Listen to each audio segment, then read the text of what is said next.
And chairman of authorities of heads of state and governments in ECOWAS, President Bola Tinubu has joined other leaders in the region in signing the ECOWAS 50th anniversary card in a symbolic reenactment of its 1975 founding treaty.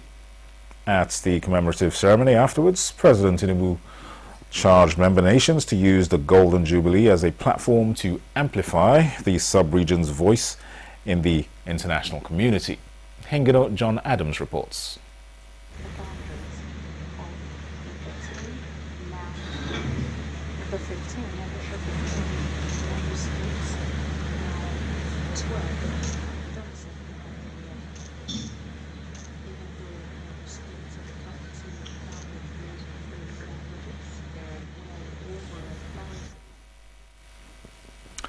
Right now, let's head to the National Assembly, where the operationalization of a modern tax system in Nigeria is in the offing, as both the Senate and House of Representatives this Wednesday gave the final legislative clearance to the legal framework.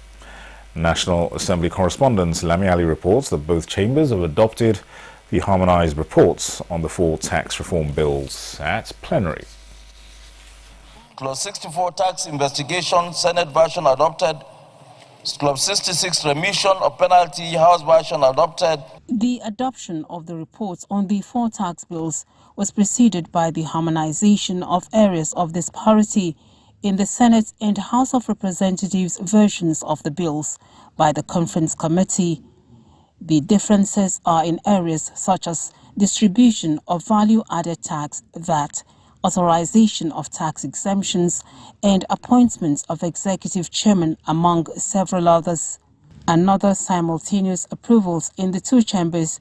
The budget size was increased from 1.7 trillion naira earlier proposed to 1.8 trillion, 70% of which is for capital projects.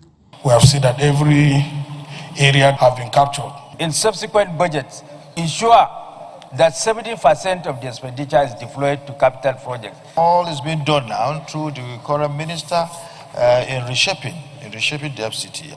I commend also the governor of FCT, the president, commander-in-chief of the armed forces, for the quantum leap in infrastructural development that we have witnessed in the FCT.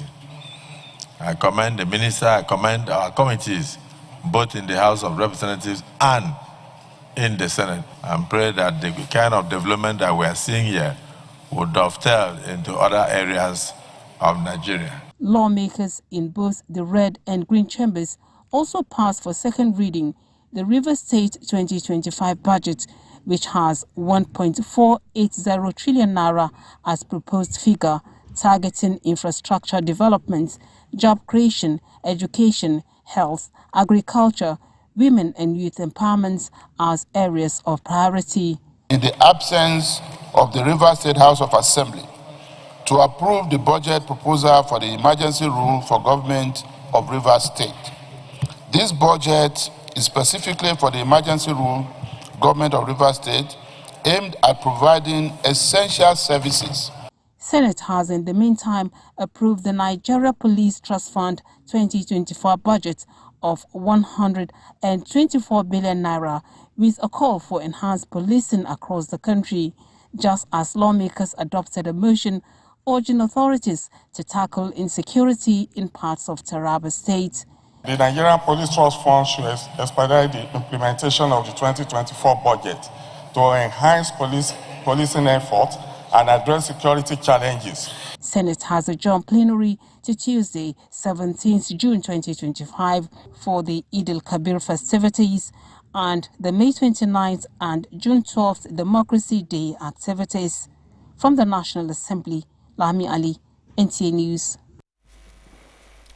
Let's take a short break. More reports in a moment. Stay with us.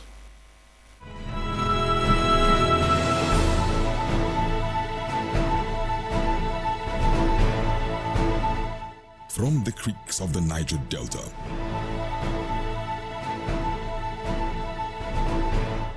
to the breathtaking scenery of the plateau,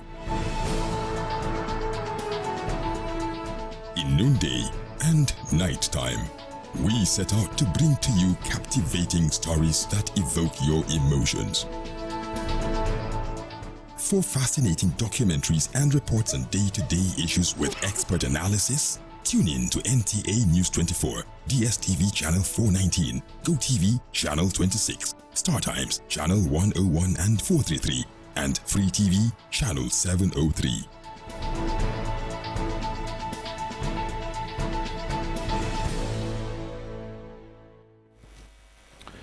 You're welcome back.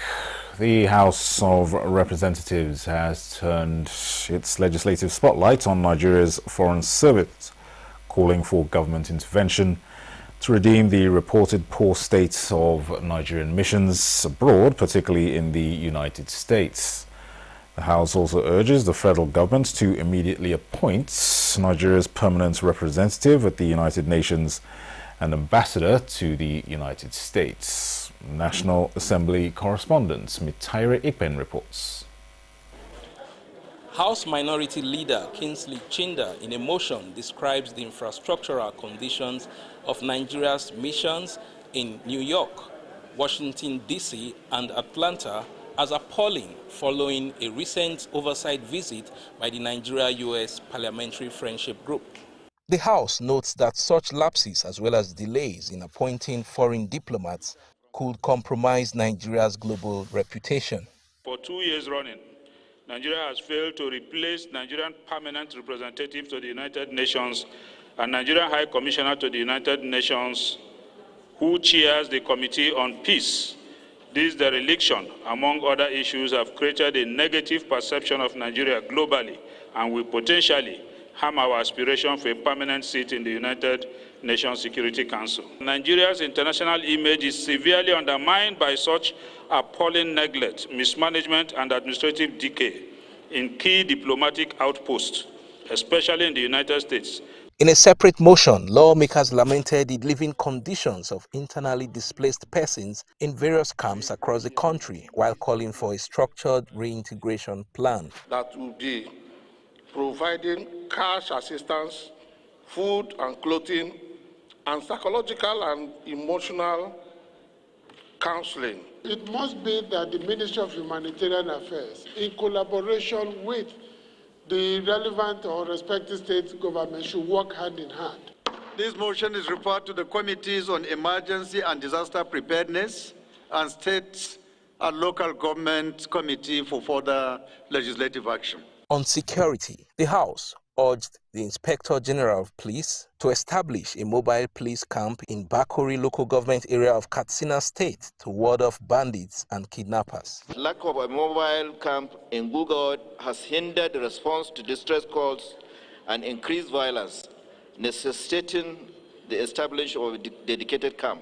Among bills that scaled second reading is a bill for an act seeking 15% women representation in armed forces recruitment and personnel appointments. And ensure that the establishment of a unit to monitor and maintain records of gender-responsive compliance program and disaggregated data collation and for related matters. The House has adjourned plenary till the 17th of June 2025 to enable lawmakers observe the Salah holiday as well as the June 12 Democracy Day activities. From the National Assembly, Mitaire Ikpen, NTA News. In other news, more civil society groups are looking inward to incorporate related social agenda paradigms intended to reduce poverty and provide a life of dignity for all citizens. At a meeting to implement the Project Act Naija, organized by the Africa Network for Environment and Economic Justice, and NIJ, there was emphasis on the overall objective, which is to improve inclusivity of the social protection system in Nigeria. Ilyasu Aliyakubu reports. Nigeria's social protection system is aimed at providing a safety net for its citizens, particularly the vulnerable, through a mix of policies and programs.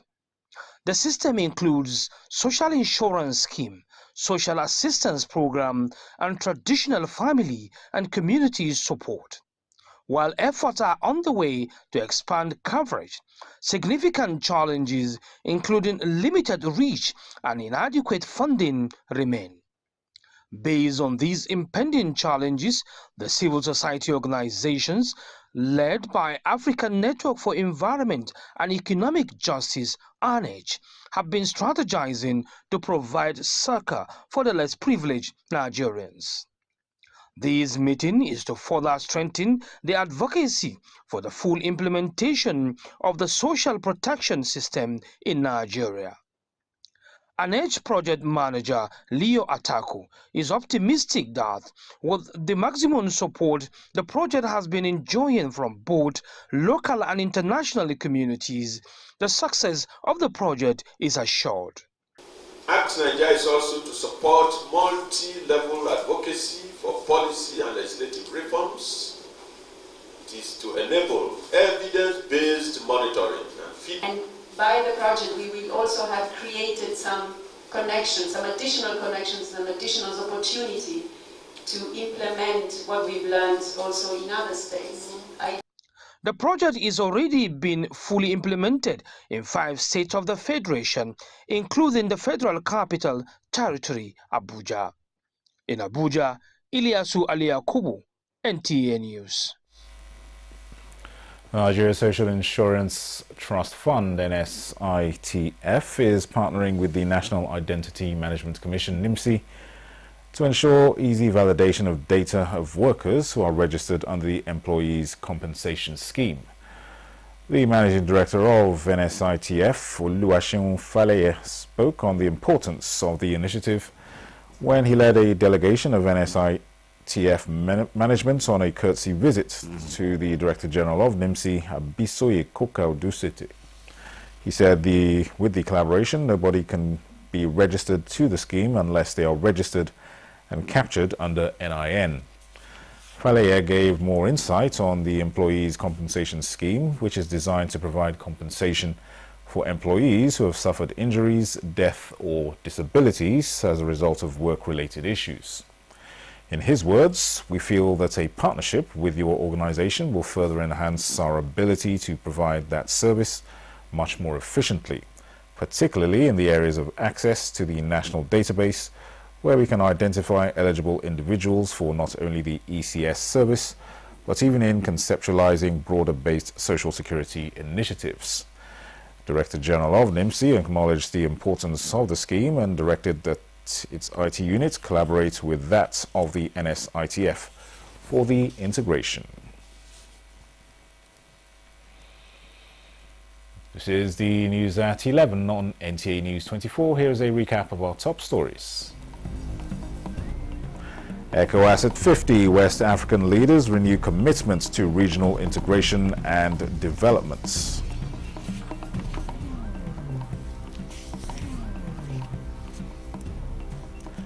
Senate has approved more than 124 billion naira budgets for Nigeria Police Trust Fund. To prioritize policies and programs that protect your rights,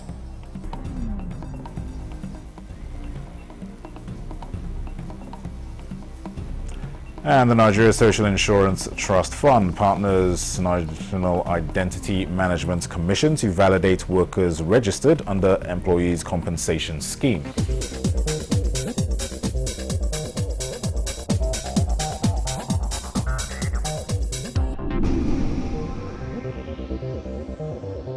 This is NTA News 24. Minister of State for Regional Development, Uba Megari Ahmadu, has reiterated federal government's firm commitment to the recovery and sustainable development of the Northeast region. This assurance was given during his working visit to Maiduguri, where he officially handed over major infrastructure projects executed by the Northeast Development Commission, NEDC. Fatima Issa reports.